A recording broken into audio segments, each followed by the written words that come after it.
Piala Dunia 2022 ini memang agak spesial ini karena Ternyata ketika dia trial di klub Eropa pada saat dia sedang jaya-jayanya Evan Dimas di kelompok umur itu sering ditolak, tapi nggak pernah dikemukakan apa alasannya. Sekali waktu saya selidiki kenapa, ternyata Peran Pak Ajul sendiri dalam penulisan buku ini gimana? jadi saya lebih banyak ke input sisi lain dari Piala Dunia, terutama ada situ beberapa bagian potongan foto-foto di Qatar ya gitu kan. Kemudian ini saya cerita di luar ini sedikit kan. Iya, iya. Ini Pak Yopi ini seingat saya waktu saya mengajar dulu pendiam orangnya. Oh. Jadi saya takjub juga ini bisa menjelaskan. Mungkin ada peristiwa besar dalam hidup Pak Yopi yang membuat. Jadi alhamdulillah sebenarnya dari ide Pak Yopi ini lalu mengajak saya untuk berkolaborasi di Piala Dunia. Oh, ini Bapak diajak nih, Pak. Bukan menawarkan diri, Pak ya. Sisi apa nih? Sisi lain dari beliau inilah. Ya. Barangkali mungkin dulu lama juga di Belanda, kemudian di Itali. Tadi apa tadi? Yang di Total Football mungkin beliau lihat di Belanda, lalu di Itali apa namanya Catenaccio, saya di Jerman Uber Alles gitu. Nah, ini di Piala Dunia 2022 ini memang agak spesial ini karena Qatar mungkin bukan negara besar ya, hanya berapa juta penduduknya, tapi bisa menyelenggarakan satu momen yang sangat Kolosal. kolosal seperti ini, tentu suatu hal gitu kan. Nah, jadi memang saya ingin melihat langsung. Nah, kalau dulu kan kita dengar bahwa di medsos ini orang ini sisi lain ya. Ya. Banyak orang ingin mempelajari Islam segala macam, ya kan? Kemudian hal-hal lain stadion tidak ada apa minuman keras. Nah, kebetulan waktu itu saya ada tugas riset di Jerman 3 bulan. Nah, waktu kembali itu saya set sengaja untuk bisa transit di Qatar beberapa hari untuk melihat ini secara langsung. Nah, memang setelah kita kebetulan dibawa sama orang Aceh itu keliling di Doha, di beberapa stadion dan lokasi-lokasi yang strategis. Dan memang di stadion itu memang beda dengan stadion-stadion Piala Dunia di tempat-tempat yang lain. Dia ada musala khusus. Nah, ada musala, kemudian setiap waktu azan ada muazin.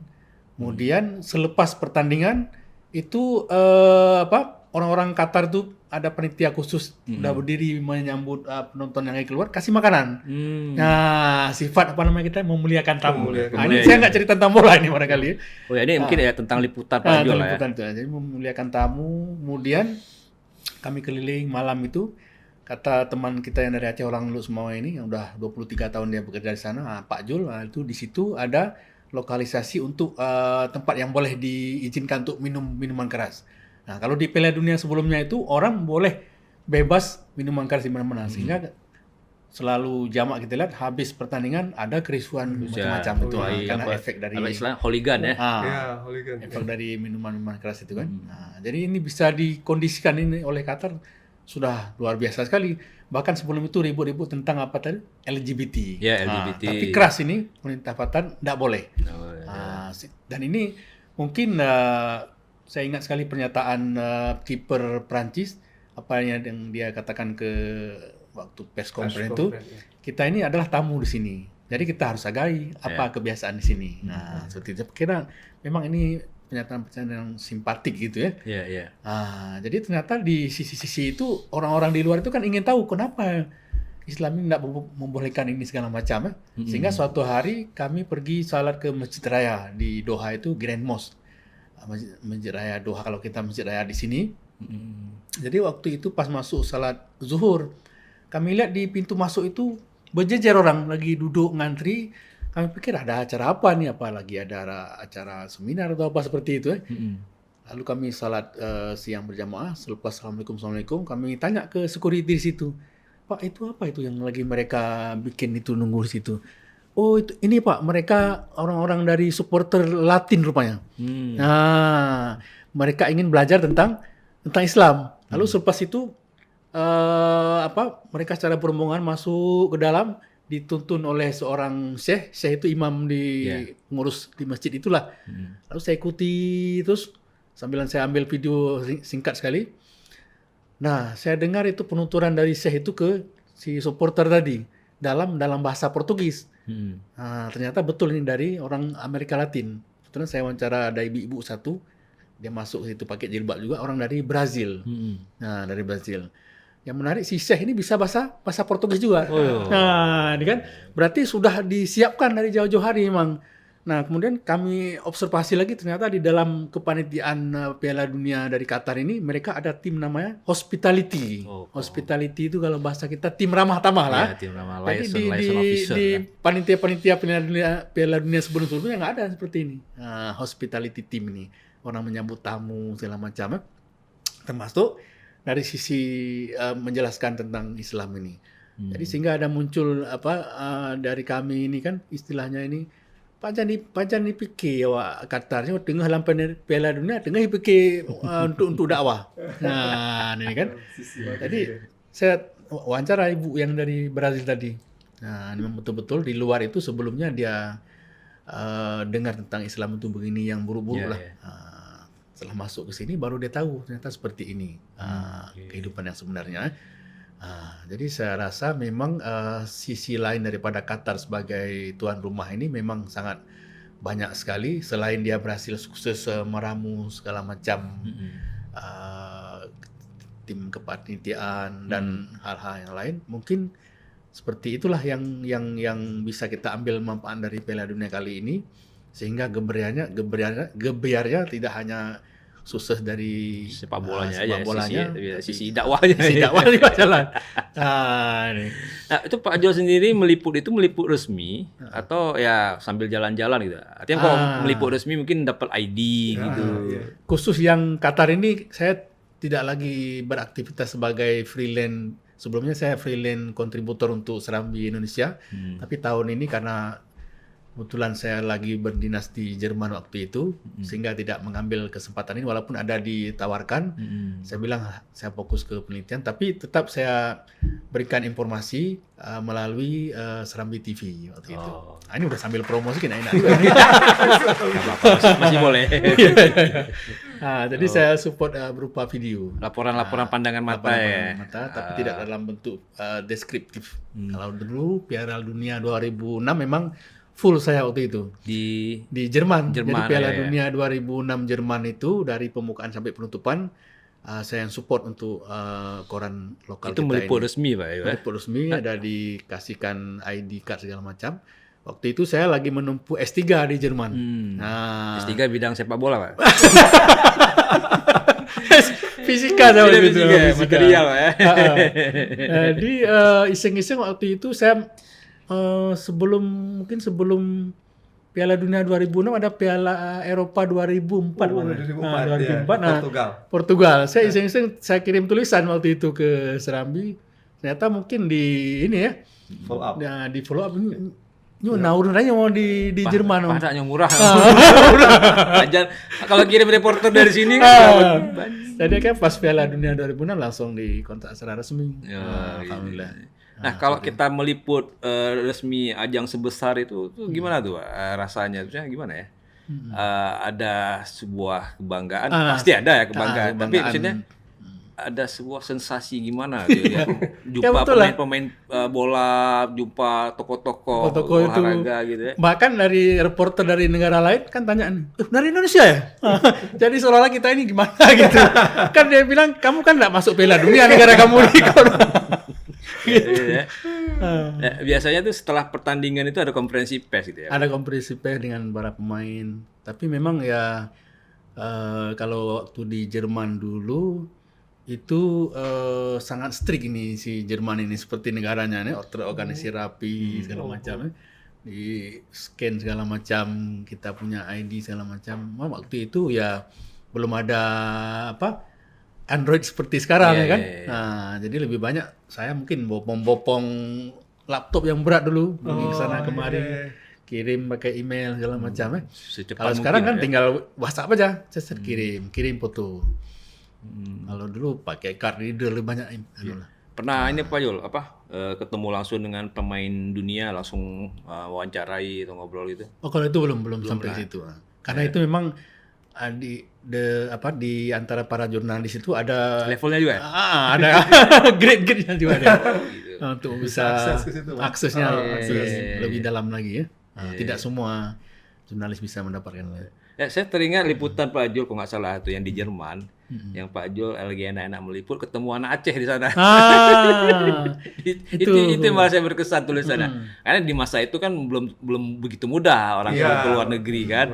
Pak Jul ketemu nggak salah dengan alumni STIK ya. Alumni ini Poltek lu semua ya. Poltek semua ya. Alumni STIK ada juga. Saya teringat yang Said alumni namanya. STIK itu gitu. Said, tapi sekarang udah putus kontak, itu dia di Berlin lagi ngambil S2. Oh, oke. Alumni STIK Pantikulu di sini kan. Waktu itu dia lagi lanjut S2, Said namanya. Ketemunya di jalanan tuh ya. Di jalan lagi nonton. Kemudian dia ada temannya satu lagi bicara dalam bahasa Aceh.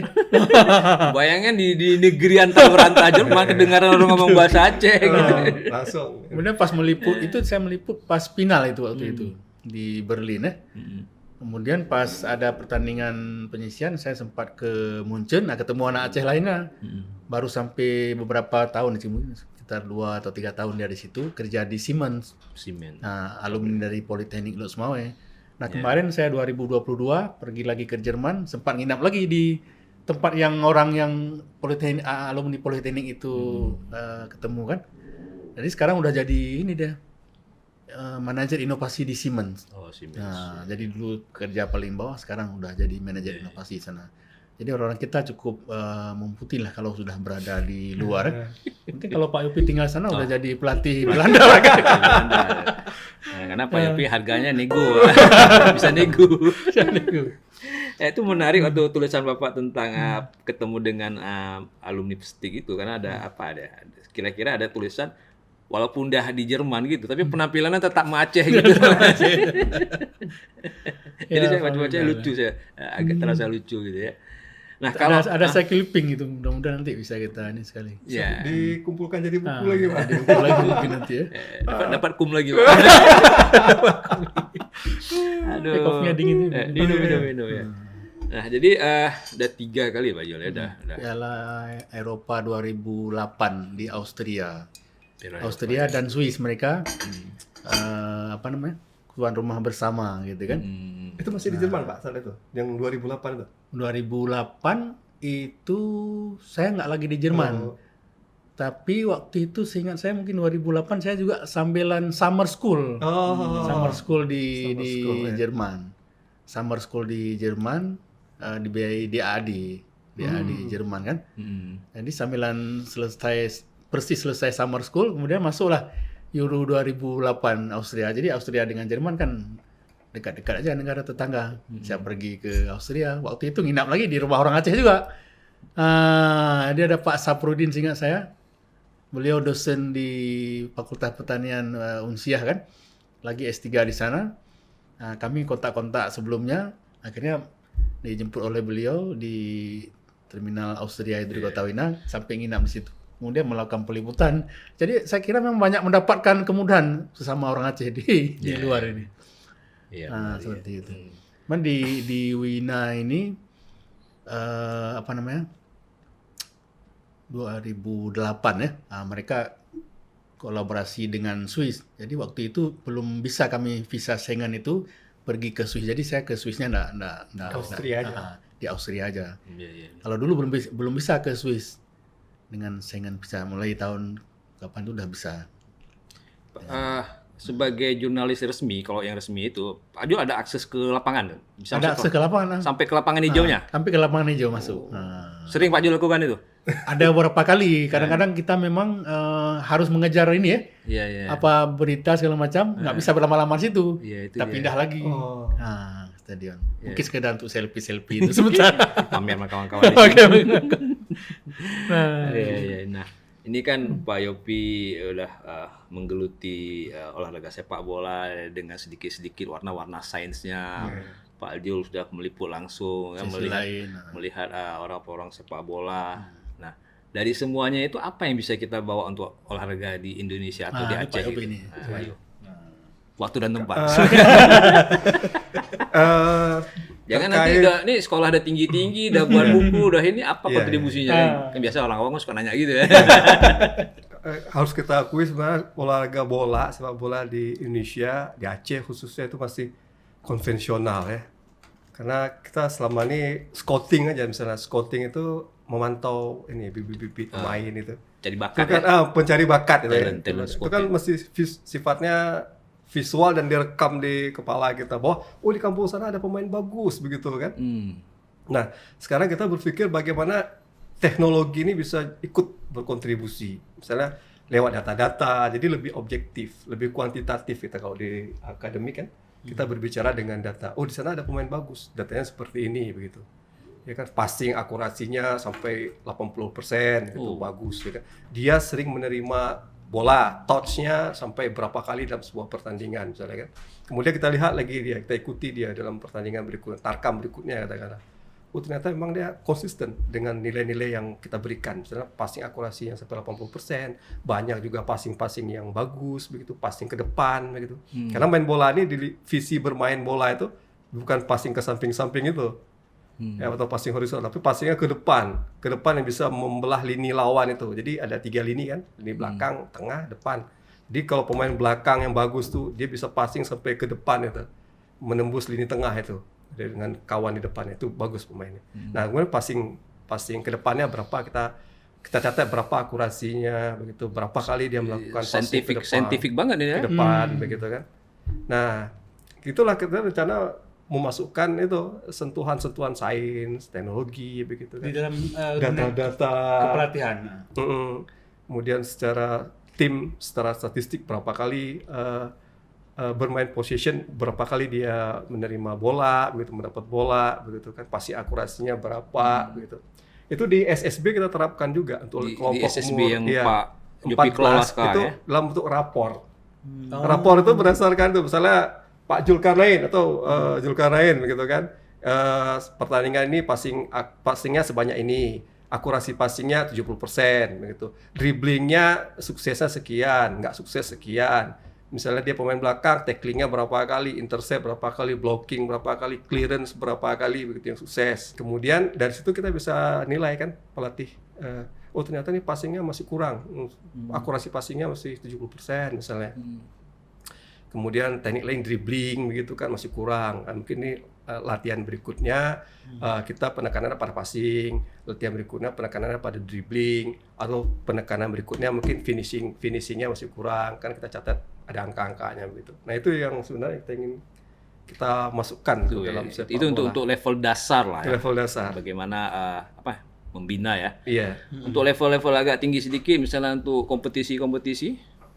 Untuk kompetisi scouting tadi yang kan sekarang agen ya, pakai agen.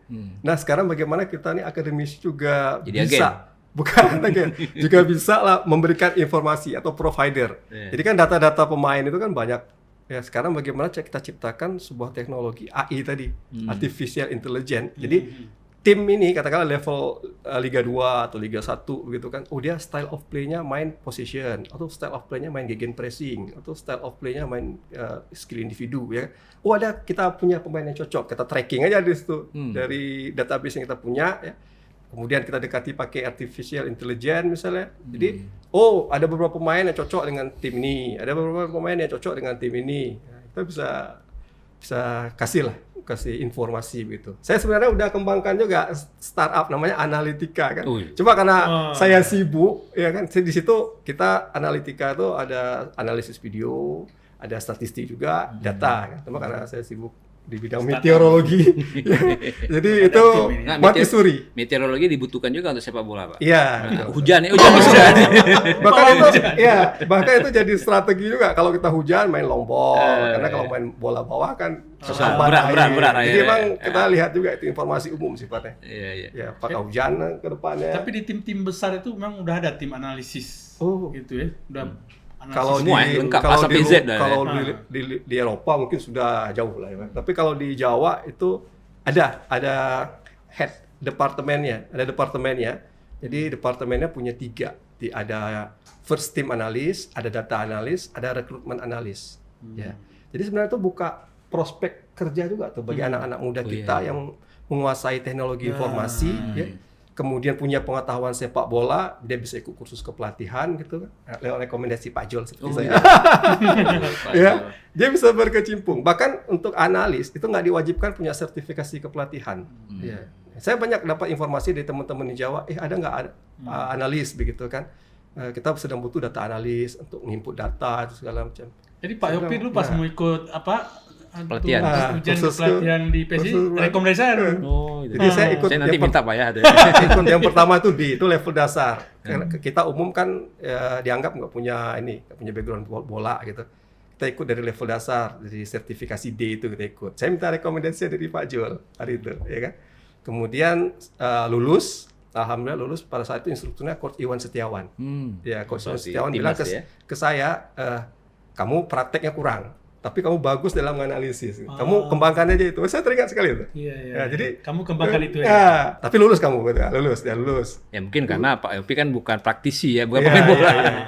Kemudian setelah 1 tahun, 1 tahun ada dibuka lagi kursus kepelatihan di sesi C. Saya kan 2D, lulus D kan bisa ikut C, ikut lagi saya, ikut lagi. Sekarang di lisensi C itu. Dan saya ada juga bagus lah prestasi ketika mengikuti kursus itu. Kalau melatih Persiraja udah bisa? Kalau Persiraja itu dia bermain Liga 2 sekarang ya. Liga 2 itu kalau nggak salah saya pelatih kepalanya harus punya sertifikasi lisensinya itu A. Oh, kalau Liga 1 lagi ya, 2 tingkat Liga lagi. 1 A Pro. Berarti Pak Liga 3 nih bisa. Ya, kalau Liga 3 bisa C dia. Ada Liga 3 kita? Ada. Kalau tahun ini nggak bergulir ya. Berarti ini kan satu tantangan juga kan, persoalan liga kita nggak bergulir dengan perfect gitu ya, dengan sempurna kan. Jadi untuk melahirkan pemain-pemain itu memang dari kompetisi. Iya. Kalau nggak jalan kompetisi. Nah, tadi kan harapan apa ya istilahnya, apa yang sudah Pak Yopi jalankan lah gitu kan. Nah sekarang kondisi persepak bolaan di Aceh ini kenapa sampai hari ini masih begini-begini ya? Stagnan. Nah, stagnan aja Pak. Ayo. Sebenarnya kalau berbicara nih ya. Baik dari segi teknis dan segi non teknis nih. Karena malah mungkin banyak yang non teknisnya ini. Itulah kita harus katakan bahwa lingkungan sepak bola eksklusif ya.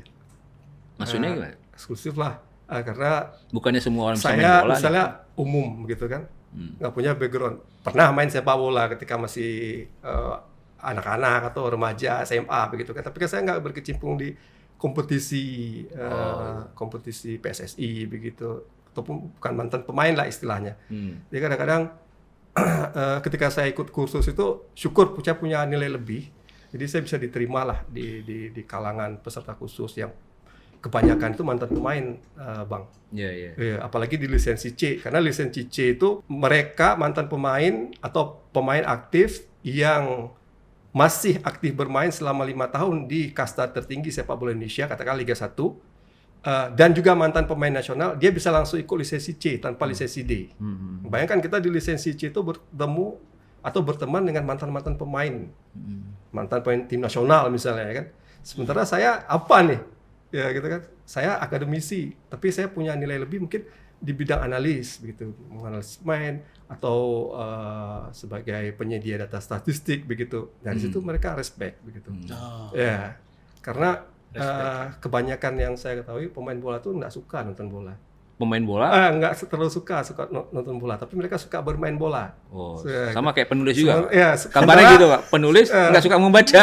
Sementara saya suka nonton bola karena main kan udah nggak mungkin lagi. Jadi saling melengkapi. Saya nonton bola, analisis, kasih input ke mereka. Jadi ada kompensasinya juga. Begitu kita terlibat dalam kursus kepelatihan itu, apa kira-kira kamu bisa berkontribusi di sini? Kami mantan pemain, kami sudah berdarah-darah di lapangan begitu. Sementara Anda ikut di sini kan, bisa jadi karena seperti Persiraja kan harus punya grade A begitu dalam sertifikasi kepelatihan atau tim-tim profesional lainnya. Itu seperti saya katakan tadi prospek juga kan. Dalam hal ini kan kalau ada yang nonjol misalnya, boleh jadi pakai Pak Yopi saja nanti. Tapi kan kok dalam pendapat saya kita banyak masalah non teknis sepertinya. Banyak juga banyak masalah non teknis seperti sekarang lah problem yang membelit Persiraja gitu ya. masalah saham, masalah inilah, masalah itu. Bukan masalah sepak bolanya. Bukan sepak bolanya. Bukan masalah sepak bola. Habis energi di Habis situ. energi ke situ kan. Walaupun seperti tadi Pak Yopi bahas, teknis juga bisa jadi kurang juga kan. Kalau ini. Saya ada satu pertanyaan agak-agak lucu lah gini Pak. Kita ini Indonesia penduduknya banyak, ratusan juta kan. Tapi tidak ada satupun yang muncul menjadi pemain dunia. Apalagi dari Aceh kan. Nah, sementara di Afrika mungkin ada dari negara-negara yang indeksnya di bawah kita, biar lebih enak kita bilang indeks pembangunan manusia di bawah kita, kayak dari Ghana, dari Senegal, dari Liberia, entah dari mana, mereka 1-2 itu muncul jadi pemain dunia. Banyak malah sekarang. Nah, malah banyak mungkin kan, kayak Maroko gitu muncul. Itu kenapa ya kok gitu? Padahal, Apa masalah tradisi nggak? Kalau saya analis ya berdasarkan pengetahuan saya, kayaknya imbang-imbang lah. Kok dibilang oh negara Senegal mereka suka main bola, kita suka main bola. Oh di sana kehidupan susah, jadi mereka motivasi kuat. Di sini apa kurang susahnya? Juga susah kan. Jadi saya masih bertanya-tanya, mungkin kalau teori saya sendiri ini masalah gen kayaknya. Jadi gini, mereka fisiknya kuat gitu, jadi lebih kuat dibanding Indonesia yang saya teringat Evan Dimas. Evan Dimas itu kan gara-gara akan jadi pemain top, pemain besar di Indonesia. Tapi kan kenyataannya sekarang menguap. Bahkan di usia yang masih tergolong muda lah untuk level pemain, kan sekarang udah nggak terlalu ini lagi. Bahkan sering dicadangkan ya sekarang. Ternyata ketika dia trial di klub Eropa pada saat dia sedang jaya-jayanya, Evan Dimas di kelompok umur, itu sering ditolak. Tapi nggak pernah dikemukakan apa alasannya. Sekali waktu saya selidiki kenapa. Ternyata fitness atau kebugaran pemain Evan Dimas kurang dibandingkan dengan pemain Afrika sekalipun, apalagi dengan pemain Afrika Latin gitu. Kemudian teknik dasarnya masih kurang juga. Gitu. Tapi kan kalau teknik dasar bisa dilatih mungkin kan. Saya contoh gini lah, saya sering baca tentang Sadio Mane gitu ya. Ya kan populer lah dia kan. Tuh tempat dia tinggal itu kan menggampung lah. Kumuh lagi. Jauh lebih hebat kita di sini. Tanpa fasilitas, tanpa ini, tapi dia bisa jadi pemain dunia seperti itu. Apa yang bisa membuat dia itu? Menarik juga nih kajian DNA lagi. Ya kan? Ada lagi N'Golo Kante kan, ada siapa-siapa lah gitu. Malah yang sekarang jadi presiden Liberia itu George Weah itu pemain terkenal AC Milan. Padahal Liberia sendiri kok saya lihat di YouTube tuh negaranya kayak kecamatan di sini. Mungkin bisa jadi DNA. Ada DNA bola gitu. DNA bulu tangkis. Dia bulu tangkis pun sedang merosot gitu. Tapi Karena kan itulah saya ini lagi lihat ini di Liga Inggris itu di klub Brighton and Hove itu kan. Itu ada satu pemain Jepang situ, Kaoru Mitoba namanya. Iya, Brighton. Jadi dalam beberapa kali cetak gol kita amati memang agak sedikit saintifik gitu ya. Cara membagi segala macam presisi lah gitu. Jadi ternyata setelah kita lihat dia mahasiswa dulu di mana? Di Jepang di Tsukuba University. Di jurusan pencaskesnya mungkin. Jurusan pencaskes dia. Berarti mungkin masuk juga itu masalah intelijensia. Iya. Kalau Jepang etos kerja bagus, Pak. Cuma kembali tadi. Nah, itu dari negara maju kan. Negara maju kita maklumi. Mereka punya semuanya kan. Tapi di Afrika orang-orang miskin segala macam jadi hebat juga. Mungkin DNA betul juga. Iya. Pengalaman saya ketika kuliah di Eropa, kayaknya orang Afrika pagi-pagi udah bangun ya, Pak. Iya, udah mungkin kebiasaan juga di kampungnya ya, harus bekerja keras begitu ya. Kita juga di kampung bekerja keras, Pak ya. Orang Aceh kurang bekerja keras. Tapi pengalaman saya, kalau tim-tim berhadapan dengan tim-tim dari PD, Biren itu berat. Oh gitu. Orang-orang pesisir. Daerah pesisir. Aceh Utara tuh berat berhadapan dengan tim dari Aceh Utara. PD itu selalu berat. Tuh harus analisis betul-betul. Karena akhirnya mereka mentok juga kan. Mentok balik ke PSSB, PSLE, nggak sampai lah ke timnas gitu ya. Karena saya kan bayangkan gini, sepak bola nih sebuah olahraga besar kali ya.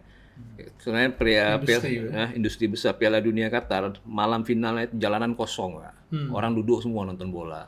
Ya, macam Kalau di Brazil dibilang udah seperti agama sepak bola, ya kan? Ya kan? Agamanya apa? Sepak bola katanya. Saking orang begitu fanatiknya. Jadi saya bayangkan kalau di Aceh atau Indonesia ada 2-3 pemain bola yang asal sini, pasti kan muncullah apa ya, euforia, muncul juga industri yang mengikutinya gitu.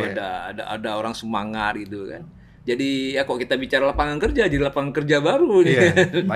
Banyak kata muncul ikutan-ikutannya. Ya kita doakanlah mudah-mudahan ada perubahan ini. Ya ini dari Pak Yopi dan Pak Jul lah ini. Masuk Tanggung jawab. Itu dia sisi yang ingin akademis saya ini. kembangkan tadi, Mak. Itu bagaimana kita tracking data pemain gitu kan.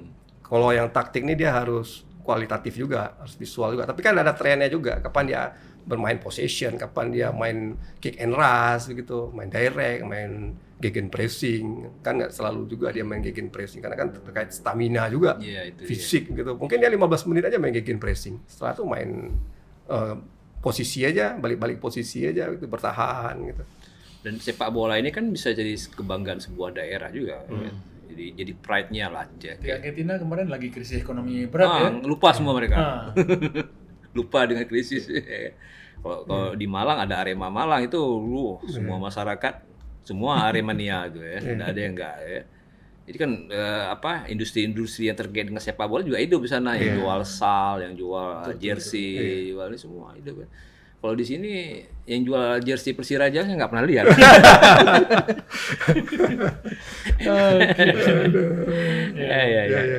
Ekonomi hidup ya. Ekonomi ini pasti jualan ke deh. es cendol. Sampai kondisi paling bawah.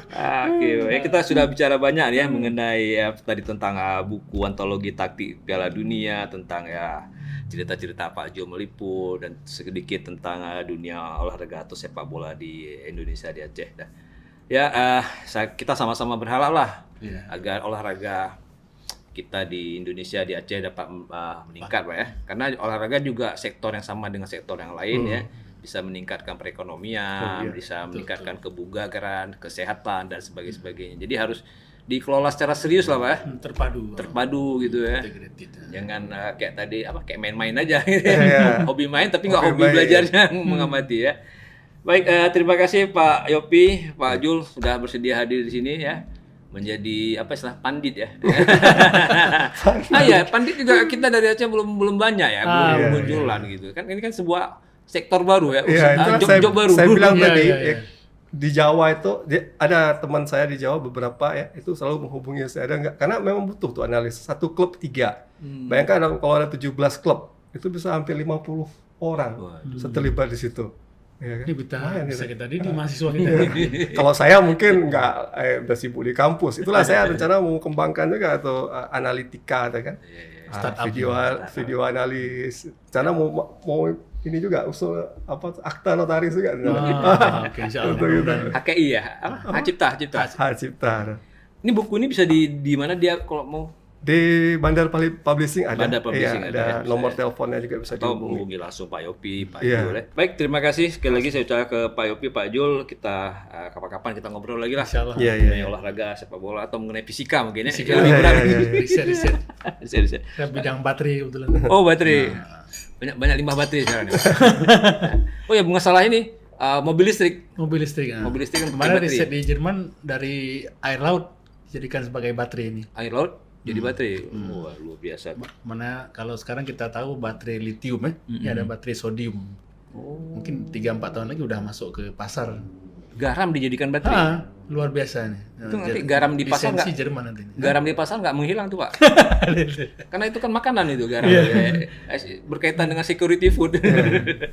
Sodium to Na. Iya. Baik, terima kasih rekan Sago TV. Kita ketemu lagi di lain kesempatan. Wassalamualaikum warahmatullahi wabarakatuh. Waalaikumsalam warahmatullahi wabarakatuh. Salam olahraga.